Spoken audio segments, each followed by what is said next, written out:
How many of you can name at least 5 members of the Supreme Court? If we cannot name the parties that are involved with the key decision makings of our country, then is it fair to say that we do not know who's running our country?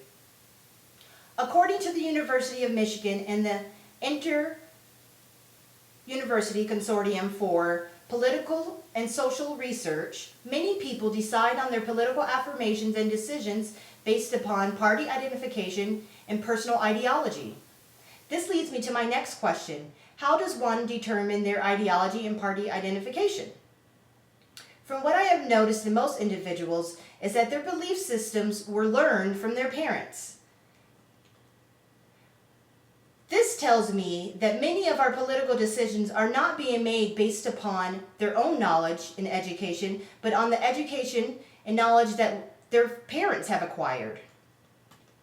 We are not electing government officials based upon our own acquired knowledge, but instead on the beliefs that were taught from our parents. Our parents lived in a different era, therefore some of their beliefs are irrelevant to today's society. For example, my mother was born in the 60s, in the peak of the civil rights movement, and she is still hung up on affirmative action and its relevance.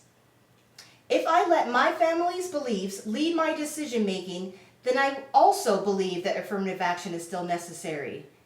However, I have done my own research and have come to the conclusion that this policy is no longer beneficial to today's society. The problem with this kind of decision making, or should I say lack of decision making, is if we are not doing our own personal research to determine who and what we are in favor of, then we will always have outdated policies and we will always be unsatisfied with our government. Government unsatisfaction does not have to be the norm. There is an easy solution for this problem, and it's education. We need to make a point to question our beliefs and to be seekers. With this type of attitude, we learn about what each political party stands for and their agendas.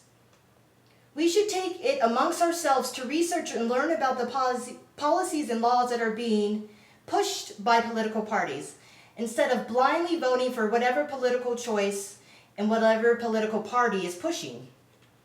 We need to make our own educated decisions without the influence of a political party and our family and peers. This type of approach will change our country for the better. We have let political parties run and rule the way government is run. We can all attest to see and have seen the discourse between the two parties, and I'm sure we're all frustrated with it. This can be all a thing of the past, and the power, once taken away from the political parties, will be placed back into the hands of the people, which is where it should be. Imagine living in a country where the government is run by people instead of by the government.